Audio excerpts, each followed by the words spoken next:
comenzamos una nueva edición de Café Mercosur, este espacio en el que nos proponemos analizar la realidad de los países de la región con un foco en los aspectos jurídicos.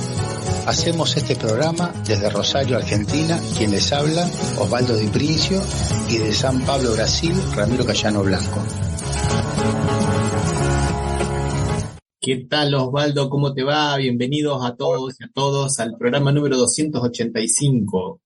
¿Qué tal, Ramiro? Hoy podemos ir a todos y a todas después del acto del jueves. ¿A qué acto del jueves te estás refiriendo? Porque vos hablas del acto del jueves como si todo el mundo viviera en No, por eso.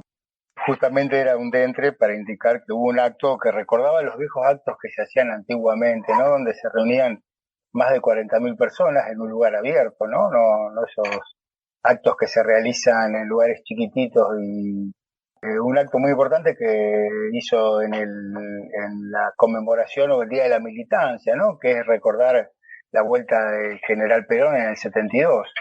Se festeja ese día como el Día de la Militancia. Ese es un gran acto donde habló la expresidenta y actual vicepresidente, y había una discusión, ¿no? En ese acto si se presentaba como candidato a presidente para la próxima elección o todo eso, cosa que era más una lucubración de un grupo que realmente una posibilidad, ¿no? Bueno, fue eso nada más, un acto con mucha gente, creo que buenas palabras, ¿no? Y palabras de unidad sobre todo.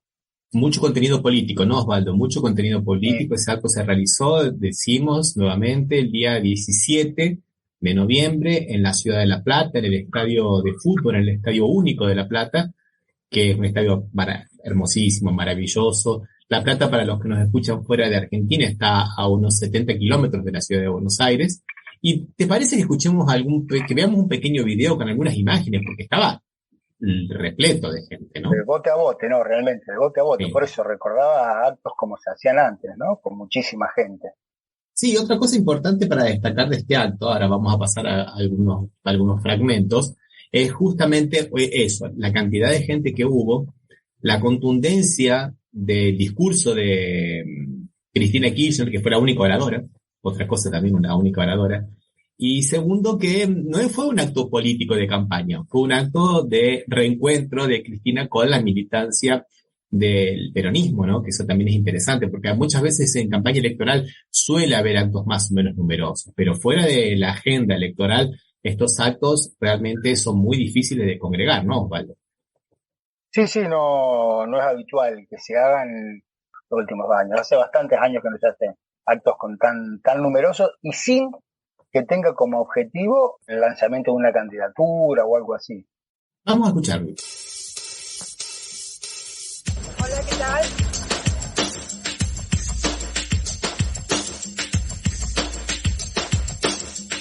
En este día del militante, en este día, los peronistas recordamos la vuelta del general a la memoria de Perón y de tantos otros que aún con sus errores o sus equivocaciones dieron la vida por la Argentina, porque eso también quiero decirlo, no es lo mismo equivocarse, y cuando uno se equivoca es la propia vida y el propio cuero el que pone, que los dirigentes políticos que se equivocan con el dolor del pueblo y la miseria del pueblo y nunca pagan nada. Ojo, no es lo mismo tener errores y haber perdido la vida por haber jugado un proyecto político que provocar dolor sin hacerse cargo. Convirtamos el 17 de noviembre en el Día del Militante por la Argentina. La Argentina necesita militantes, no de ningún partido político, sino de la Argentina, de su pueblo, de sus trabajadores, de sus científicos, de sus intelectuales. Podemos volver a ser Argentina porque ya la hicimos. La gente tiene que decidir si quiere volver a ser esa Argentina que alguna vez tuvieron. Muchas gracias, compatriotas, a todos y a todas.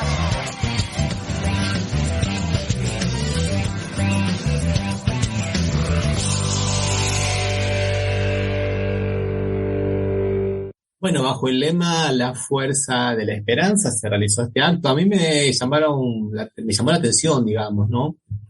Muchas cosas, una de ellas es la forma de dirigirse de Cristina hacia la audiencia, hacia la platea, hacia los que estaban presentes, no como compañeros, que es lo que suele ocurrir dentro del Partido Justicialista, sino como compatriotas haciendo ese discurso más abarcativo, ¿no? Como que el destinatario final no sería solamente la gente que estaba ahí, que eran más o menos, se calcula que más de 60.000 personas, sino también un poco un mensaje general, ¿no te parece, Osvaldo? Indudablemente. Y aparte, te diría, repasaba las imágenes que vos subiste, pensaba que qué manera, cuánta juventud que había, que como que hay un mito acá en la Argentina, parece que ahora los jóvenes son todos libertarios, ¿no? Porque hay otra inconsciente que piensan que siguiendo a un tipo que se pone un tapadito de cuero, como suelen usar los alemanes en la Segunda Guerra Mundial, gritando, diciendo guasadas, insultando, lo siguen los jóvenes, y en realidad, y eso demostraría que los jóvenes no están en ese discurso agresivo, violento y de la destrucción del otro, sino que están en un discurso integrador, como bien vos dijiste, el que estaba llevando adelante Cristina, ¿no? Además, me parece que fue un discurso bastante conciliador, en ningún momento personalizó, no se dijo ningún nombre propio. Inclusive ella muchas veces cuando la gente abucheaba, porque es lógico que se descubría a quién se refería, ella pedía, no, por favor, no es para abuchear a nadie, no es para criticar a nadie, todos cometemos errores, todos tenemos aciertos. Eso me pareció que era una cosa muy, pero muy interesante. ¿No te pareció, Osvaldo? Sí, bien lo decís, Ramiro. Algo distinto, ¿no?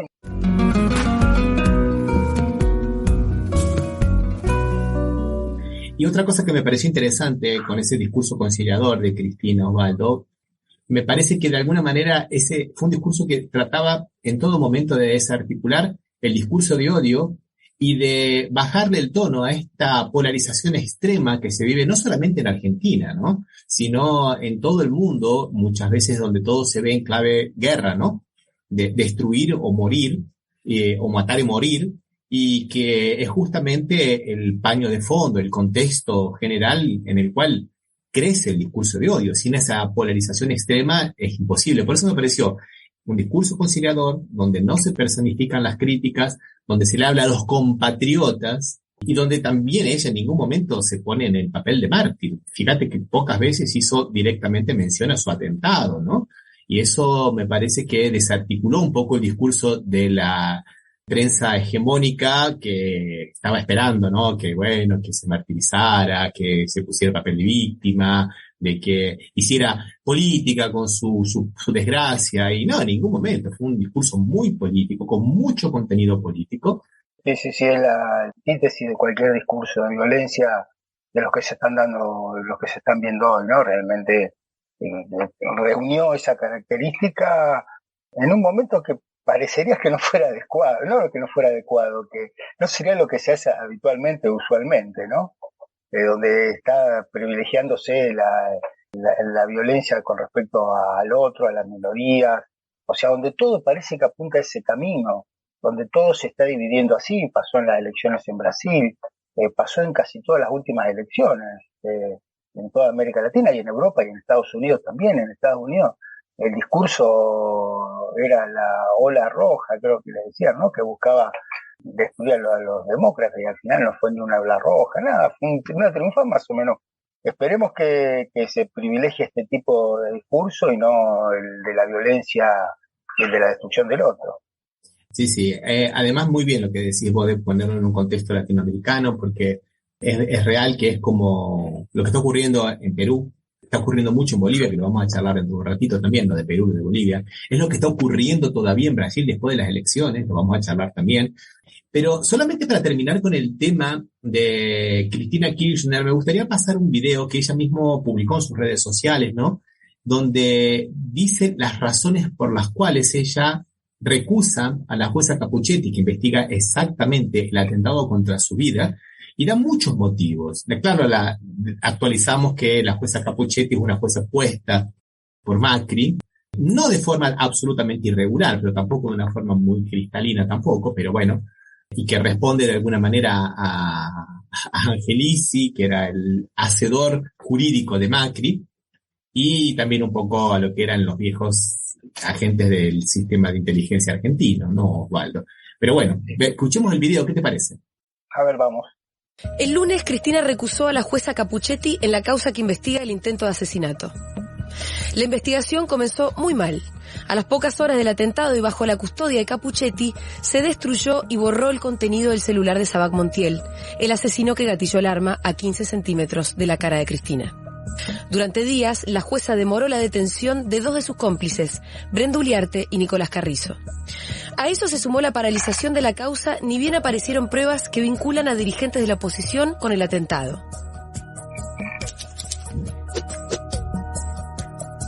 Capuchetti rechazó los pedidos de allanamiento y secuestro del celular de Hernán Carroll, miembro de un grupo de extrema derecha a quien Sabac Montiel, de puño y letra, indicó como la persona que se haría cargo de su situación y de designar sus abogados. Carroll, el mismo que habría viajado al exterior con el jefe de gabinete de la Dirección de Inteligencia a cargo del entonces secretario de Seguridad, Gerardo Milman. Cuando lo citó a declarar ya era tarde. El día anterior, Carroll había borrado todo el contenido de su celular. Además, en el escrito de recusación se aportaron otros nuevos elementos. El diputado Milman había presentado el 18 de agosto un proyecto en el que sospechosamente alertaba sobre un posible falso atentado contra Cristina.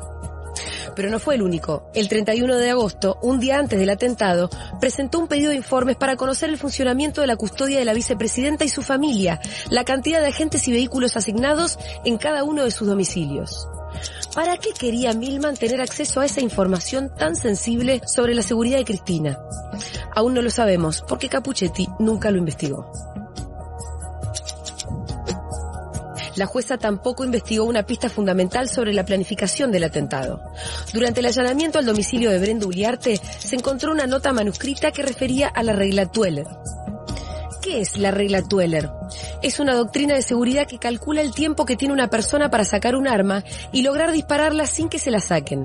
Se enseña a las fuerzas de seguridad en Estados Unidos y fue traída como una novedad a la Argentina por Patricia Bullrich cuando Gerardo Milman era su viceministro.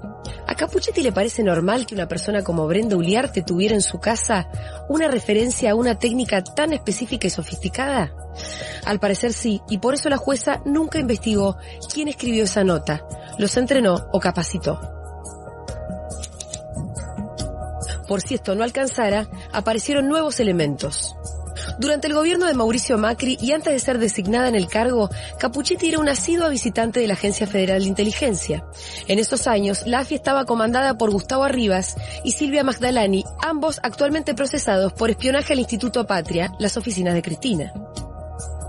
Como si esto fuera poco, se conoció a partir de la Comisión Bicameral de Inteligencia que la hermana de Capuchetti trabajó en el área de escuchas de la Dirección de Contrainteligencia durante el mismo periodo en que se desarrolló el espionaje ilegal. Pero esto no es todo. La recusación incorpora un hecho que siembra más sospechas aún. En los primeros días de la investigación, luego de una reunión entre jueces y camaristas de Comodoro Pi, Capuchetti habría recibido indicaciones respecto de cómo debía tratar mediáticamente el caso y las posibles líneas de investigación. Después de ese encuentro, sus colegas le gestionaron una reunión con el editor general del diario Clarín, Ricardo Roa, a la cual la jueza concurrió acompañada. Ricardo Roa, el editor en jefe que, a las pocas horas del atentado, ya había inventado la teoría de la acción espontánea de un loquito suelto. ¿Para qué eran necesarias esas instrucciones? ¿Alguien digita u opina por detrás de las autoridades judiciales el curso de la causa, su comunicación y las sucesivas filtraciones? Todos estos hechos, detallados en la recusación, son los que hacen insostenible la continuidad de la jueza Capuchetti al frente de la investigación. Bueno, Osvaldo, me parece que fue muy contundente ese video, fue poniendo blanco sobre negro, como te gusta decir a vos, deja muy pocas dudas, ¿no, Osvaldo? De por qué esa jueza no es imparcial, ¿no?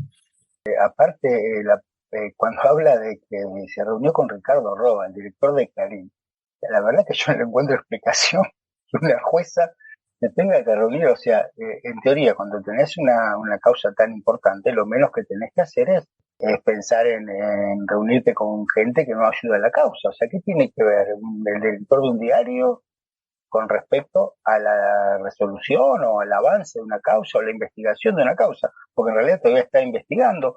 sea, de las cosas más extraordinarias y con menos sentido, mira, hasta podría aceptar, dentro de todo, como bien vos decías, es una jueza que fue designada, parecería con más legalidad que otros jueces que fueron designados en esa época, ¿no? O sea, dentro de todo, pero no mucha.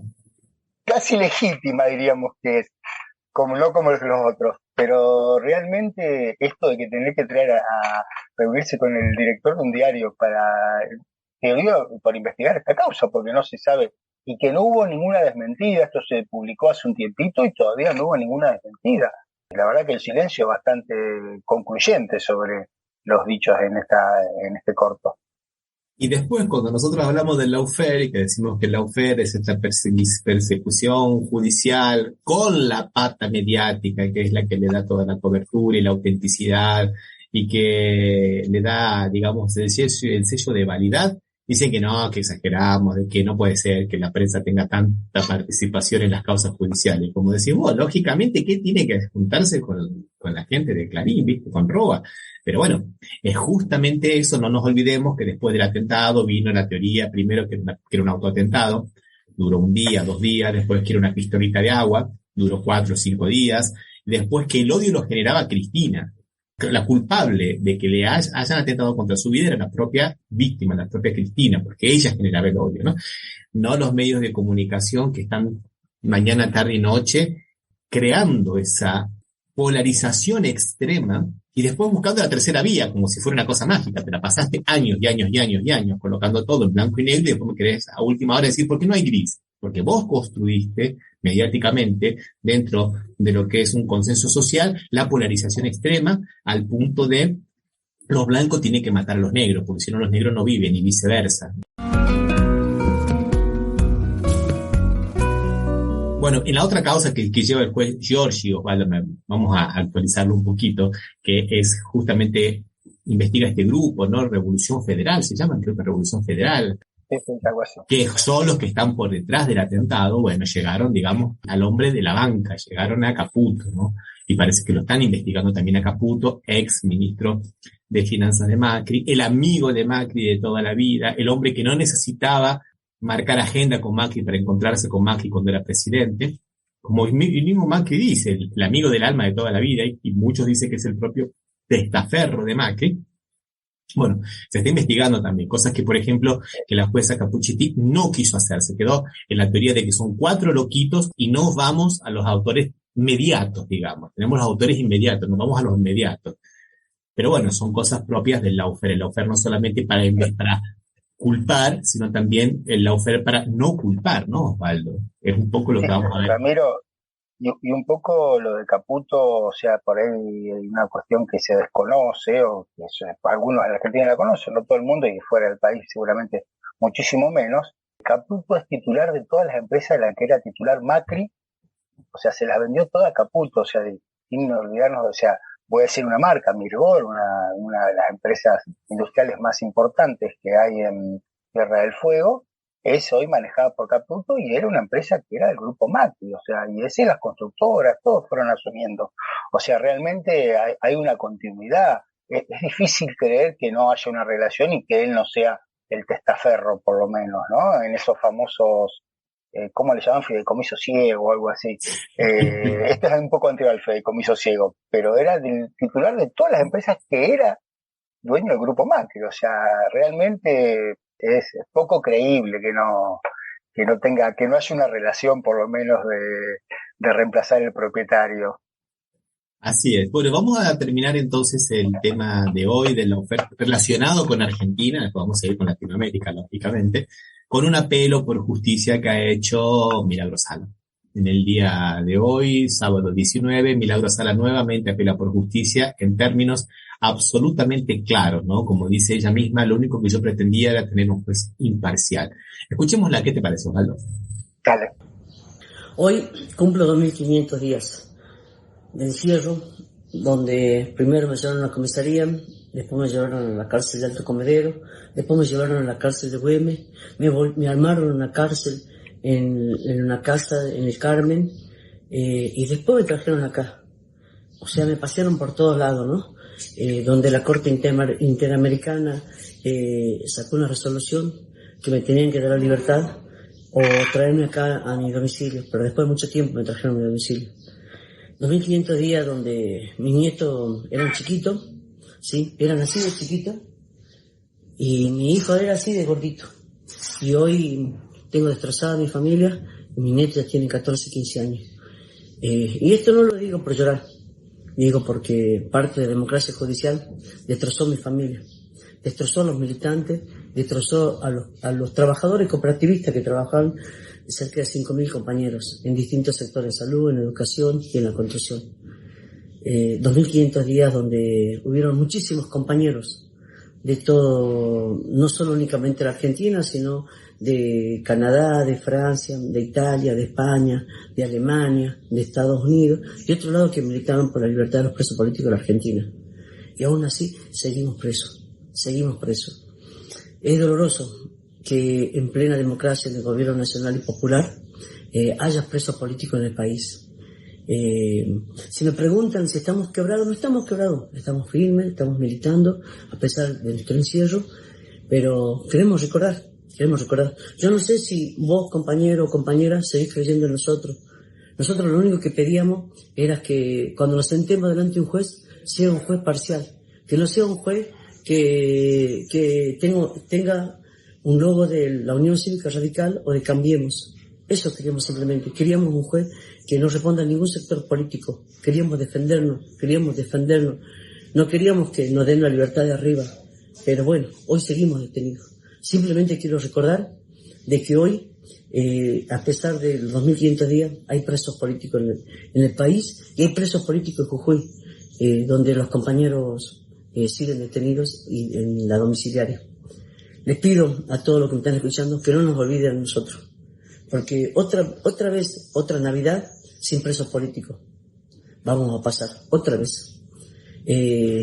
Siempre lo digo, viva Perón, viva Evita, viva Néstor, viva Cristina, lucha y resistencia. Milagro Sala, presa política de Macri y de este gobierno nacional y popular. Bien, me parecía muy interesante el apelo de Milagro Sala porque va también no solamente al lado político y jurídico que nosotros solemos ver, sino también al lado personal, ¿no? Cómo va afectando la vida de la gente, el lawfare. Nosotros podemos verlo en todos los casos. En todos los casos vemos que se destruyen familias, que se destruyen, bueno, el caso de Julio De Vido en Argentina fue terrible, pero muchos. Jorge Glass en Ecuador todavía sigue preso, con toda su familia sufriendo, destruida. O sea, no es solamente una cuestión, digamos, político y jurídica, también es una cuestión de vida, ¿no, Osvaldo? Ramiro, sin recordar el que fue ministro de Relaciones Exteriores, Timerman, que falleció. Por declarar, terminó no llevando adelante su tratamiento en Estados Unidos porque se lo impidió el juez Bonadío. Cuando ya se lo permitió era inútil. Esa es la clave de la muerte, ¿no? Lo demás es la devastación de la familia por causas que no tienen justicia. Y Ramiro, y la última que te quería decir sobre lo técnico por ahí y jurídico en la Argentina es el juicio de vialidad. Esta semana era la posibilidad que los fiscales tenían de contestar lo que habían dicho. Perdón, la catarata de pruebas de la defensa de Cristina, decís vos, ¿no? Bueno, tal cual. Los fiscales Diego Luciani y Sergio Mola, los quiero repetir para que todo el mundo se acuerda, o sea, desistieron de ese derecho que tenían de contestarla. O sea, en la lógica judicial, cuando vos tenés una instancia, la tenés que aprovechar. ¿Cuándo es que no la aprovechás solamente? Cuando tenés certeza del resultado. Porque vas a abrir puertas. Evidentemente, Diego Luciani y Sergio Mola saben, y tenía razón Cristina, que la sentencia ya está escrita, por eso dejaron de usar ese derecho. O sea, es clarísimo realmente porque nadie en su lógica dejaría de utilizar un momento judicial, una atribución judicial, la dejaría usar si no tenés en duda el resultado. Acá, evidentemente, Diego Luciani y Sergio Mola saben cómo van a fallar los jueces. Las defensas, no solamente de Cristina, sino de los otros dos imputados en esa causa que vos estás nombrando, destruyeron no solamente la acusación, sino que demostraron la mala fe de los fiscales, trayendo pruebas que no habían sido ventiladas en el juicio, trayendo pruebas de otros procesos que fueron declaradas nulos, tanto el proceso como esas pruebas, trayendo hilaciones que no se conectaban con lo que ellos decían, o sea, por eso dije lo de la catarata de una forma medio irónica, ¿no? Porque realmente está bien, sí. fue Era impresionante. tres Y no decir toneladas, nada pero- ahora. Y no decir nada, No, porque, ni para defender la historia propia, ¿no? claro, Claro. ni siquiera para defender la construcción que vos hiciste, o sea, realmente es porque conoces el resultado. O sea, si no, no está haciendo bien su tarea, evidentemente, Diego Luciani y Sergio Mola, ¿no? Para que todos lo Sí. recuerden. Así es. Bueno, escuchemos una canción y seguimos, Valdo. Vamos a escucharlo a Dani Dale. Levita y el tema Yegua, referido a Cristina.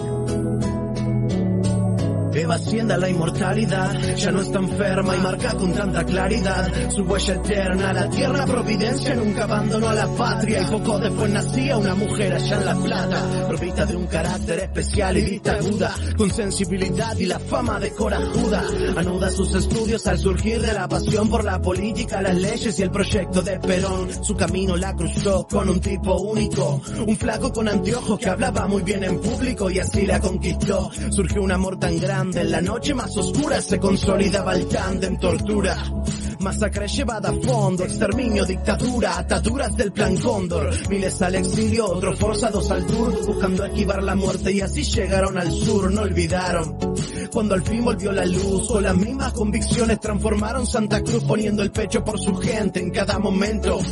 Él en la provincia, ella en el parlamento, no a todas las palabras se las lleva el viento, algunas con el peso suficiente dan sustento al plan que se hizo enorme partiendo de lo pequeño y que después del colapso colonial propuso un sueño. Luego de la impunidad ante el capítulo macabro, la voz del presidente ordenó bajar los cuadros, sacó del barro a millones promesas francas, se unió a Latinoamérica y derrotaron al ALCA. Soberanía, clamó el pingüino, desde ahora FMI acá manda al pueblo argentino un nuevo camino, nueva fiesta plebeya y conducir nuestros destinos. Ahora le tocaba a ella, luchando sin tregua por los de abajo, yegua, peleando por el trabajo a la legua, junto con los héroes de Mayo, una yegua, pasan vergüenza a los caballos, quisieron frenarla, luego ensuciarla, le dicen yegua porque no pueden domarla.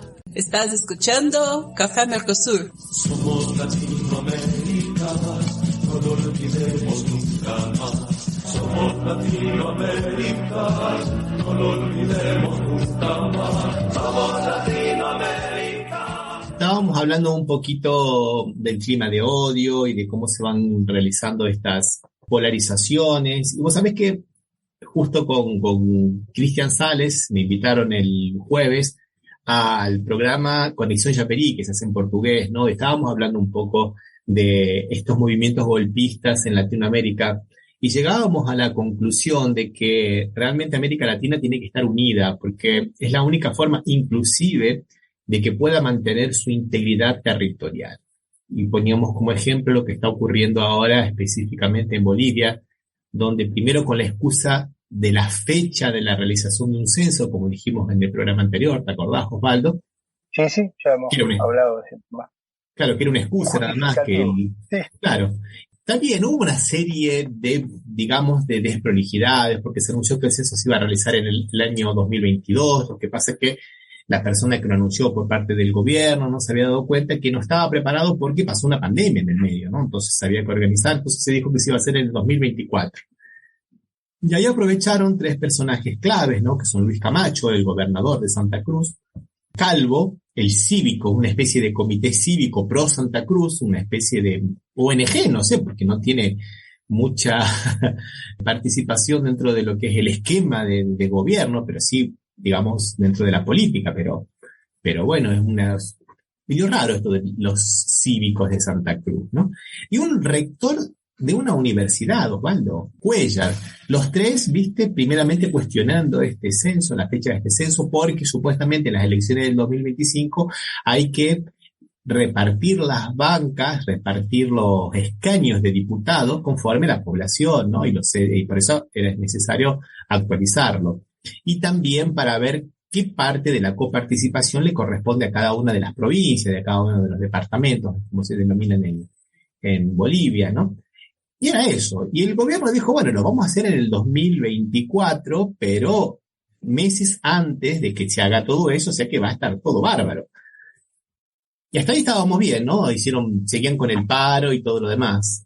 Pero Pero no, el domingo se hizo lamentablemente un cabildo abierto con mucha gente, Osvaldo, mucha gente, una multitud en Santa Cruz de la Sierra, donde ya no se habla del censo. El censo pasó a un segundo plano. No es más la excusa. Ahora es la forma en la cual Santa Cruz se va a relacionar con el gobierno nacional. Osvaldo, eso es sedición. Eso es secesionismo. O sea, vuelven con el discurso separatista. Quieren crear un nuevo Estado, un nuevo gobierno. Ellos dicen que, bueno, buscan los eufemismos. Bueno, vamos a tratar de buscar relaciones más autonómicas, más no soberanas, pero sí donde tengamos más autonomías, donde tengamos más libertades, porque Santa Cruz de la Sierra es la locomotora del país y nosotros necesitamos otro tipo de representación. La representación se da a través de las leyes y las constituciones, que ganen las elecciones, que coloquen los diputados necesarios para modificar la constitución, que es para todo Bolivia, y no estos movimientos secesionistas, ¿no, Osvaldo? Sí, parecería que tenían el objetivo de balcanizar Bolivia, ¿no? Que quede separada en dos estados. Esto que ya había tenido antecedentes del 2008, cuando Santa Cruz, Beni, Pando y Tarija querían en cierta medida separarse de Bolivia, ¿no? Es un antecedente importante para América Latina, que una parte, diríamos, rica de un país intente separarse, porque lo cual es real, tiene petróleo, tiene ganado, no es mentira esa matriz económica que ellos están diciendo, pero es un mal antecedente, y creo que tampoco, por suerte, pero no hay circunstancias internacionales como para que esto prospere, ¿no? Me daría la impresión. No sé, Ramiro, cómo lo ves vos. A mí yo lo veo que carecen del suficiente sustento, más que esto, como hiciste estos personajes. Yo tengo mucho miedo porque, como bien nos dijo nuestra amiga, colega Delia, hay un plan para hacer más o menos algo parecido con el Congo. En el Congo, según algunas potencias europeas, es un país muy grande, hay que dividirlo para poder, digamos, saquearlo mejor. Muy grande y muy rico, ¿eh? Exactamente. O sea, no solo tiene riqueza, piedras preciosas y tierras raras también, creo, ahora que están de moda. Es el sueño de hacer lo mismo con Rusia, también, de balcanizar Rusia. Es lo que han hecho con Yugoslavia. Inclusive el secretario general de la COP, de la Central Obrera de Bolivia, amenazó a esta gente de Santa Cruz. También amenazó de una forma, digamos, no muy política. Dijo que tenía 72 horas para irse porque eran todos yugoslavos y croatas, ¿no? Creo que querían la separación de Bolivia y que Bolivia era una sola. Pero pone, los puntos sobre una cuestión, que hay una cuestión racial, de nuevamente discriminación contra la huipala. Vimos escenas de que se quemara la huipala, que es la bandera de los pueblos originarios de Bolivia, discriminación contra la gente de los pueblos originarios, principalmente contra los aymarás. Quemaron una central de trabajadores también, que justamente también está compuesta por gente de los pueblos originarios. De que vos ves que hay un componente racista y separatista, y como vos dijiste, este antecedente del 2008 estuvo de alguna manera patrocinado o auspiciado, por lo menos le dieron el visto bueno del gran país del norte a través de su embajador Goldberg, ¿no? O sea, siempre están, Ramiro, esta gente. Por eso decía que nosotros a los latinoamericanos tenemos que unirnos y no permitir este tipo de cosas. Porque lo mismo puede pasar con Paraguay también, te digo sinceramente, y lo mismo que se ve. Bueno, vos fíjate cómo se maneja la ciudad de Buenos Aires con relación al resto del país, ¿no? O sea, vos fíjate que ellos se manejan a veces como si tuvieran una república propia, con sus organizaciones políticas propias, con sus organizaciones jurídicas propias, porque hay una especie como de sobreactuación de estos líderes de derecha y de superestimación de sus capacidades, ¿no, Osvaldo? Y lo vemos también mucho aquí en Brasil, también con la cuestión del sur y con ese separatismo. Por lo menos por ahora estamos, digamos, en el tema de lo lingüístico y discursivo, el discurso de odio hacia los nordestinos, por ejemplo, pero tuvimos acá en Brasil, en la década del 90, movimientos separatistas muy, pero muy grandes, principalmente en el sur, queriendo crear la República de los Pampas y todo ese tipo de cosas. O sea, hay,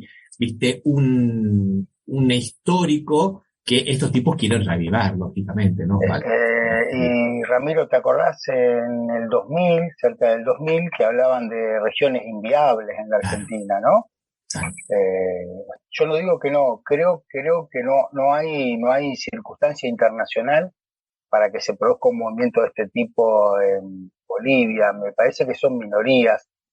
Camacho, viste que no ha tenido nunca mucha inserción, podría ser popular, cada vez que hay una elección nunca ha ganado, o sea, realmente es muy limitada su inserción, y creo que estando fuerte Brasil, que es un vecino importante, o sea, y si Argentina también tendría la misma tónica, o la presencia de AMLO también, o Bolivia, Colombia, digo, con Petro, o sea, me parece que no tendría que tener mayor trascendencia. Es una situación, como bien vos decís, para abrir los ojos y pensar que esto en cualquier momento puede saltar, ¿no? Que nos encontremos con que algún sector que diga yo soy muy rico, como vos bien decís, si la Municipalidad de Buenos Aires, que se cree que es tan importante que quiera en algún momento separarse, ¿no? No va a ocurrir, pero digo, pero un poco el espíritu es, bueno, ya se separó la provincia de Buenos Aires. Sí, la provincia de Buenos Aires ya estuvo sesionada, sí, con un gobernador, un tal Mitre, que tenía un diario también, y que tiene un diario. Que después para unirse fue presidente, ¿viste? Cuando se unió. Claro. Y que todavía tiene un diario que sigue queriendo marcar la agenda política del país, ¿no? Después de 150, 160 años, Diario de la Nación. Pero bueno, yo creo que no, espero que esto no trascienda de este tipo de movimientos, que sí, lo que tenemos que decirlo y que ponerlo exponerlo para que después vayamos viendo cómo van evolucionando este tipo de situaciones. Aparentemente el único hoy por hoy sería que se está dando en Bolivia. Sí, y más específicamente, Osvaldo, en Santa Cruz, y esto lo destaco porque Cochabamba, que normalmente comparte muchas veces estos anhelos separatistas, no se enganchó esta vez en esta cosa. Que Santa Cruz no le va a decir a Cochabamba cómo tiene que manejarse con relación al Estado Nacional. O sea, así cortísima, ¿viste? Fue tajante. O sea, como diciendo, ustedes están solos en estas, no cuenten con nosotros, no nos enganchamos en esta locura. Fue una cosa muy interesante de Cochabamba, otro gran estado, gran provincia de Bolivia, pero muy fuerte también económicamente, ¿no? Uh-huh.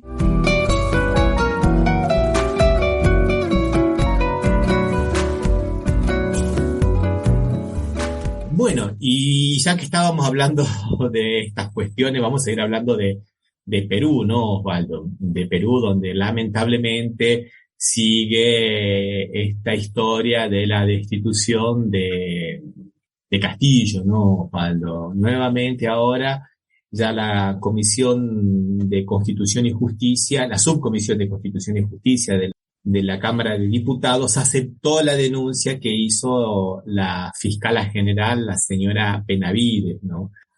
Patricia Benavides, por los delitos de siempre, ¿no, Osvaldo? Estamos en estos delitos, ¿viste? Primero, a ver, decime, número 1, organización criminal. Hay que juntar 3 o más para decir que son una organización criminal, una asociación ilícita. Siempre, el delito que va siempre. Porque... Claro, porque eso agrava todos los delitos. Se organizaron para traficar con datos, no con datos, sino con influencia.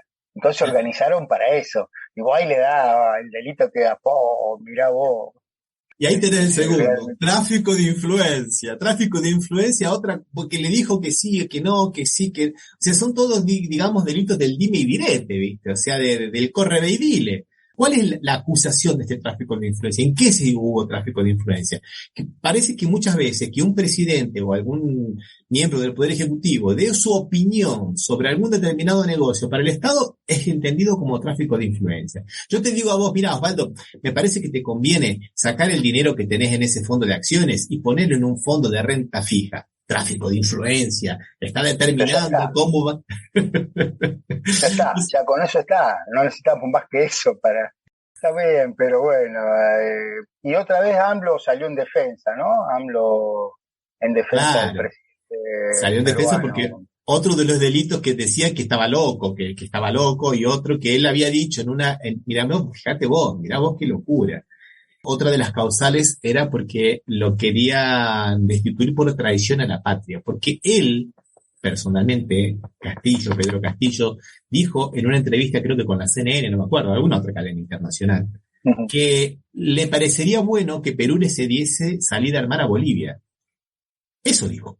Le parecería bueno, una opinión. Él emitió una opinión. ¿Sí? Traición a la patria. Destitución por traición a la patria. Luego fíjate que todas las palabras que ellos dicen las sacan de contexto, las magnifican y las convierten en delito. Una simple cuestión de opinión, de expresión de opinión, que ni siquiera dijo, bueno, estamos estudiando, vamos a ver, mandé un proyecto, tenemos una comisión, voy a crear una comisión para que estudie el tema. No, nada. Él dio su opinión personal. Y ahí, claro, viste que AMLO es súper didáctico, ¿no? Dice, bueno, decían que estaba loco, que era un traidor a la patria. ¿Por qué no les gusta? Pues porque la élite busca mantener su poder, a lo que además se suma el racismo. Y como Castillo no tiene la mayoría, no puede hacer nada. Es un poco... o sea, en realidad hizo una descripción de lo que está pasando, ¿no? Fue clarito lo que él dice como descripción de lo que está pasando en Perú. Hizo un resumen en 2 frases. Ya no sé cuántos intentos de destitución soportó. O sea, sí. De todos los programas tenemos un intento nuevo, Ramiro. Ahora no lo dejan viajar a Nueva York para la reunión de los países del Pacífico. No lo dejan ir, porque dicen que se va a fugar y no va a volver. Pero él tiene que representar al país. Está bien ir a otra persona, acá, el vice, el canciller, sea lo que sea, ¿no? Pero... No, está bien, pero el presidente no... ¿Cómo no puede viajar fuera el presidente de un país? O sea, ¿para cómo que no tiene ningún proceso, o si estuviera procesado o algo así? O sea, bueno, lo que pasa es que supongo que debe jugar algún antecedente con el presidente Fujimori, que se fue a Japón y después no quería volver, ¿no? Bueno, pero un caso diferente. Fujimori tenía nacionalidad japonesa también, tenía doble nacionalidad. Claro, ya te estaba tranquilamente. Entonces, pero bueno, por eso creo que no realmente que se le impida a un presidente, o sea, es realismo mágico, que se le impida al presidente de un país que no pueda salir. Sí. Porque dicen que cometió un delito que se etiqueta a cualquiera, ¿no? Asociación ilícita va para cualquiera.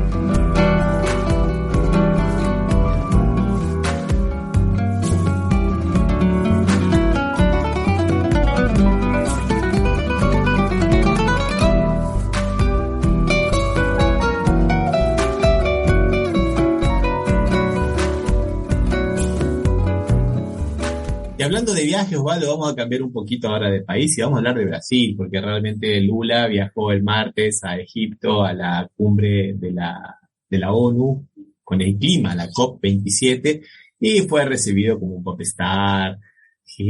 Tuvo encuentros bilaterales con varias personas, entre ellos con el propio presidente de Egipto.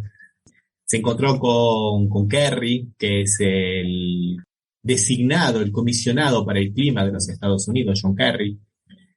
Se encontró con el canciller también de Egipto, con el presidente de Egipto. Bueno, tuvo unas consideraciones muy, pero muy interesantes, Osvaldo, con relación al clima, principalmente con relación a la Amazonia, y dijo que iba a hacer una política de protección ambiental, pero consultándolo con los pueblos originarios, que iba a crear una comisión de los pueblos originarios.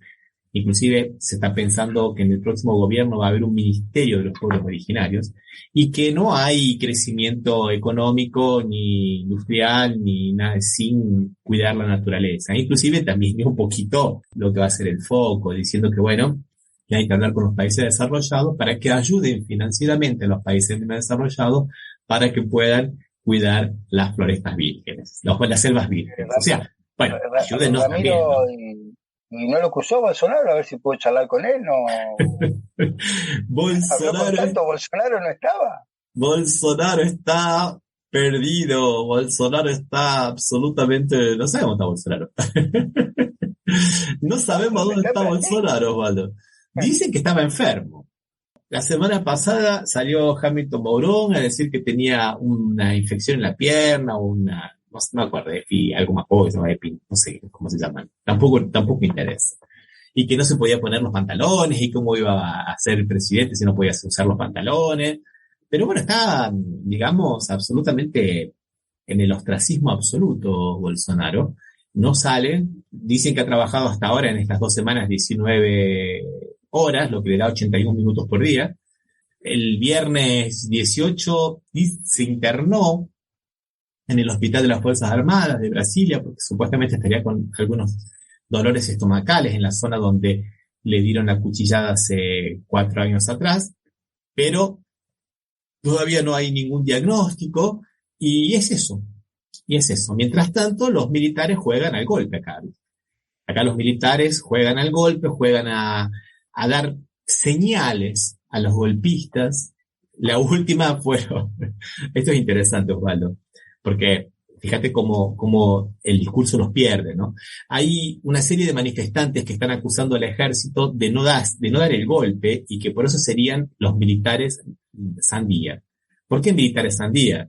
Porque son verdes por fuera y rojos por dentro. Rojos por dentro. Ahí salieron los militares a decirle que no los insultaran. O sea, que les digan que al que tuviera un poco de inclinación hacia la izquierda, sería un insulto para ellos. No pueden manchar las instituciones, no pueden decir, o sea, viste, como diciendo, no, acá somos todos de derecha. Si nos dicen que somos un poquito de izquierda, ya eso es un insulto. Hoy, sábado, han empezado nuevos cortes de ruta, hubo algunas manifestaciones frente a los cuarteles a lo largo de todo Brasil, principalmente el día 15, que acá era feriado, y donde se pedía intervención federal. O sea, no queremos golpe, queremos intervención federal. Ajá, vos pedís intervención federal en la puerta de los cuarteles.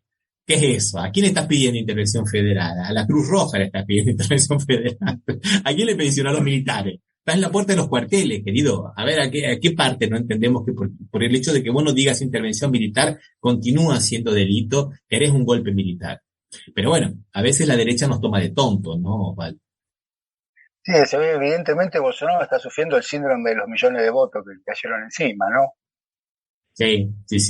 Y bueno, digamos, lo que era en la zona sur de la ciudad de Brasilia, donde era el cuartel general de la campaña de Bolsonaro, se ha descubierto que sigue siendo el cuartel general del golpe, ¿no? Hoy el partido de Bolsonaro, que más o menos había dicho que podía apoyar a Lula y todo lo demás, se le va a decir que va a impugnar 250.000 mesas. O sea, viste, seguimos en la cosa de la locura, pero como decís vos, no hay clima, porque el mundo entero está, digamos, aceptando a Bolsonaro, a Lula como el verdadero presidente. Antes de venir para Brasil, hizo una pequeña escalita, una pequeña paradita, donde en Portugal, un país importantísimo por sus relaciones históricas con Brasil, y se reunió con algunas personas, entre ellas nada más ni nada menos que el presidente de Portugal, ¿no? Acá lo vemos en la foto, Marcelo Rebelo de Sousa, y también con el primer ministro de Portugal, como si no fuera poco, Antonio Costa, ¿no? O sea, el hombre está como si fuera un verdadero jefe de Estado. Lo cual no significa que tenga todo claro, porque como dijimos antes, Osvaldo, en este programa, ya lo están queriendo domesticar. Principalmente, ¿de dónde, Osvaldo? Del sector financiero, de la City brasilera, acá en la avenida Faria Lima, que está relacionada con todos los bancos y todo eso, acá se llama la región de la Faria Lima, diciendo que Lula no puede cometer el pecado que está cometiendo, que es decir, que va a darle de comer a los pobres.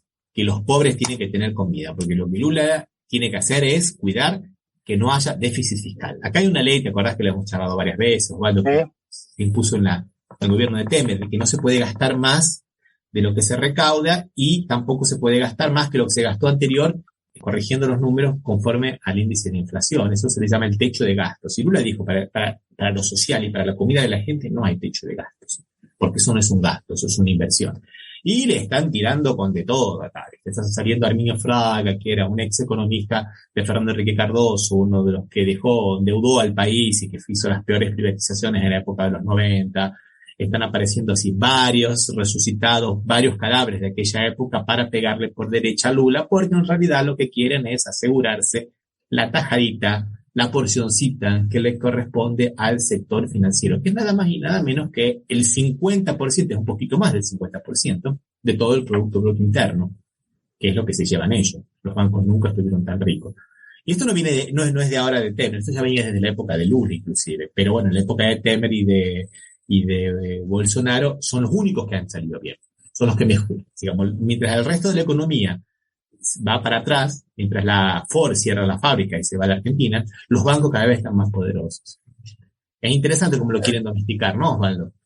De todas maneras, Ramiro, indudablemente el mayor poder dentro de los grupos económicos de Lula está en la industria, no en lo financiero, ¿no? Siempre ha tenido más cercanía con los grupos industriales, porque sabe que la industria con el gobierno de Lula siempre va a andar mucho mejor que con el gobierno de Bolsonaro, donde, por lo que hemos hablado siempre en todos los programas, más se centraliza en el aspecto financiero, no en el aspecto productivo de Brasil. O sea, en el aspecto productivo industrial, porque sí favorece las producciones primarias, ¿no? La primarización de la economía es más propia de Bolsonaro y no tanto de Lula, que quiere un Brasil más industrializado por su origen, sobre todo de empleado de obrero metalúrgico.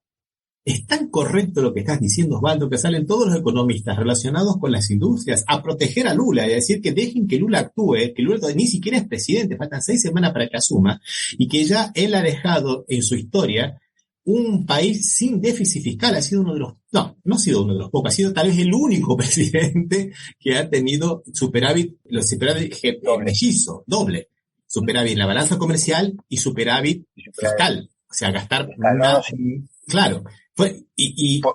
Por eso, o sea, evidentemente no al sector financiero no le gustaba antes y no le gusta ahora. Sin embargo, hace un esfuerzo Lula para acercarse, ¿no? Con el vicepresidente y todo, ¿no? Busca abrir algún camino por ese sector. Lo que pasa es que la batalla va a ser feroz, Osvaldo, no va a ser muy simple, porque Brasil puede ser un mal ejemplo para todo el resto del mundo y van a tratar, digamos, de domesticar a Lula para domesticar al mundo, ¿no? Porque lamentablemente no nos va a dar el tiempo para hablar hoy, Osvaldo, justamente del neoliberalismo y los derechos sociales, pero lo que pasa es que el nuevo orden neoliberal, como se pretende por lo menos acá en Occidente, en esto que se denomina Occidente, que no se vea a lo social, que se vea únicamente a lo racional económico, ¿viste? Entonces, no, vamos a mantener el déficit, vamos a por debajo, y después, cuando el país vaya creciendo, va a ocurrir, ¿qué cosa? Que va a haber mejoras para todos. Si no, no hay mejoras para todos, pero como dice más de un economista, cuando llega la hora de la distribución, cuando llega la hora del derrame, ¿qué ocurre? Una crisis. Claro. Entonces no se derrama nada. Nunca se distribuye, nunca derrama, tal cual. Entonces yo creo que va a pasar un poco eso, Osvaldo. Y justamente creo que la batalla ahora en Brasil va a ser un poco la batalla en toda Latinoamérica, a ver si consiguen, digamos, lo consiguen doblegar a Lula. En este momento Lula está muy firme, diciendo que no va a ceder ante el sector especulativo financiero, que lo social para él es un compromiso de campaña y es un compromiso con el pueblo. Y mucha gente de la centro derecha está apoyando a Lula, pero lo que pasa es que los bancos son muy poderosos, Osvaldo. Y pagan mucho a los medios de comunicación, ¿no, Osvaldo? Sí, son una fuente de ingresos importante, ¿no? Para los medios de comunicación, la publicidad que hacen las entidades financieras, ¿no? Que deben ser, como acá en la Argentina, las que más pauta publicitaria tienen. E inclusive también son dueños de algunos de los medios, ¿no? No olvidemos eso tampoco. Y creo que esa misma discusión se va a dar en la Argentina en las próximas elecciones, donde va a haber un enfrentamiento o una lucha entre aquellos sectores que quieren promover el ajuste fiscal, mejoras a los organismos financieros en el negocio financiero y destrucción del derecho del trabajo industrial a través de la devastación de la legislación del trabajo. Creo que eso es lo que acá se viene y va a ser la lucha durante todo el 2023 en la Argentina hasta las elecciones. Y lo lamentable que a veces me parece es que muchos sectores en la Argentina lo van a apoyar y se van a dar un tiro en el pie sin darse cuenta que ellos van a ser los primeros que van a terminar afectados, pensando que cuando es fácil, cuando uno piensa que el que se afecta es el otro y yo me salvo, sin darse cuenta que si estoy en ese sector, yo no me voy a salvar nunca, también me va a afectar. Hay sectores que van a pasar. O sea, esa misma discusión que vos estás diciendo, indudablemente es la discusión que se va a dar en la Argentina. Sí. Espero que los sectores industriales por favor, tomen un poquito de racionalidad y defiendan sus intereses. No pedimos mucho, no pedimos que sean solidarios con el pueblo, que se fijen en lo social, que le aumenten a los trabajadores. No les pedimos que sean inteligentes, nada más, solamente les pedimos eso, que sean inteligentes y que no sean tan obstinados con algunas ideas que no son propias y que se las han metido en la cabeza. Porque y que no los beneficia, aparte, que no los benefició durante 4 años anteriores. Hay cosas que son inentendibles. Hay grupos económicos que tuvieron pérdidas, grupos económicos de alimentos, como el Grupo Arco, uno de los principales que se conoce en Brasil y todo Latinoamérica, tiene en África, en Europa, es realmente un grupo, una multilatina, diríamos, tuvo pérdida durante los 4 años de Macri, menos un año, se ha perdido fortuna y sin embargo sigue apoyando esas políticas. Yo no sé cómo. Puede ser un poco lo que hablamos siempre, ¿no? De destrucción de todo el otro, y una vez que lo destruye, ahí veo cómo voy mejorando. Porque si no, no tiene sentido lo que plantean. Es un poco lo que decía Alfredo Zayat hace mucho tiempo atrás. Recomendamos que vayan a buscar ese artículo, se llama Industricidio, salió en página 12, hace unos 6, 7 años atrás, que tiene total vigencia de actualidad y está de acuerdo con lo que vos decís. Los industriales a veces parece que son como los bichitos de la luz, ¿viste? Que van a la luz, saben que se van a morir, pero no pueden dejar de ir a la luz. Entonces, sí, no aguantan. ¿Viste? No, dicen, no, el neoliberalismo te va a matar, te va a llevar a la quiebra, porque mientras la gente es pobre, vos no vas a poder vender tus productos, no vas a poder vender tus golosinas, no vas a poder vender tu servicio, no importa, ellos son neoliberales y cuando votan los gobiernos neoliberales, apoyan y después, ¡puf! Van a la quiebra. Tiene esa ingenuidad y dice, no, con sueldo muy bajo yo voy a poder exportarle a todo el mundo. No, todos los mercados se te van a cerrar porque se cierran siempre. O sea, no podés solamente pensar en el mercado de exportación, porque los mercados siempre se terminan cerrando. O sea, vos podés, por supuesto que todos tienen que tener un porcentaje muy importante en exportaciones, pero no por eso te vas a pensar solamente en ese mercado, si no te consumen en el mercado interno. Aquí le aumente todo lo que producís. No, realmente, y siguen persistiendo, ¿eh? Tomé ese ejemplo porque es un grupo muy importante, es de capitales nacionales, porque otros capitales internacionales cierran la planta acá y no les importa, como cerraron. Hay un programa de radio, Ramiro, que escucho, no me acuerdo cuál es, que todos los días da una empresa que cerró durante el gobierno de Macri. No sé, o sea, de acá hasta las elecciones va a estar dando todos los días una empresa que cerró. O sea, bueno, Osvaldo, en los primeros 2 años en la ciudad de Buenos Aires cerraron 20.000 bares y restaurantes. 20.000 bares y restaurantes. 20.000 empresarios de la gastronomía que se creían se fueron a la quiebra. Buenos Aires quedó una ciudad absolutamente de las multinacionales y con poca oferta gastronómica. Acá en San Pablo, vos vas al barrio japonés, que yo lo conozco desde hace 30 años, este barrio, que era un barrio, viste, como el barrio chino, viste, un barrio, todos los turistas vienen y solamente están los negocios abiertos para turistas. Están todos los locales cerrados. Se alquila y se alquila. ¿Qué pasa? Era un barrio, viste, que hay muchos centros culturales, hay muchas universidades, tiene mucha vida, hay editoras de libros que tienen mucha gente, viste. Es un barrio muy interesante, está todo cerrado, Waldo. Está todo cerrado. Y vos fijate en la paradoja, y ya con esto nos despedimos, que si Lula ahora cuando asuma el 1 de enero, si no ocurre nada raro, que todo indica que no va a ocurrir, pero bueno, va a necesitar reconstruir muchas obras públicas que no se hicieron durante todos estos años, que no se hicieron, porque hace años que no se hace obra pública importante en este país. ¿Sabes cuál es el problema, Osvaldo, que va a tener Brasil? No va a tener constructoras, porque las constructoras fueron todas a la quiebra, por acción de la Lava Jato y por la crisis. Brasil que exportaba construcciones, ¿no? Viste que la Odebrecht... que Odebrecht era, que fue por ahí el símbolo de la Lava Jato. Sí, pero Camargo Correa, viste, muchas otras más también, que también participaban en las internacionales. No va a tener constructoras. O sea, vos fíjate lo que es, digamos, la paradoja, ¿no?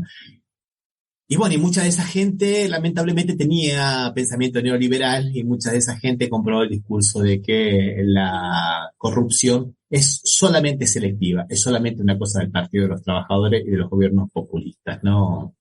Bueno, sí, acá, o sea, también se repite acá. Yo siempre pensé que los grupos económicos brasileños no eran tan ingenuos como los de acá, te escucho a vos, son iguales. Lamentablemente hay mucho de eso, Bueno, nos despedimos, Osvaldo, no vamos a tratar el tema de hoy, lo dejamos para la próxima, que va a ser justamente el neoliberalismo versus los derechos laborales, o mejor dicho, los derechos sociales, en realidad, un poco más amplio que eso. Pero bueno, creo que hemos hecho un panorama muy interesante acerca de América Latina, ¿no, Osvaldo?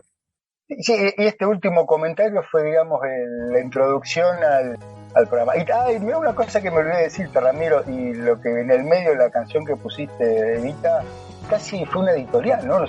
Un abrazo, Osvaldo, hasta la próxima. Hasta la próxima, Ramiro.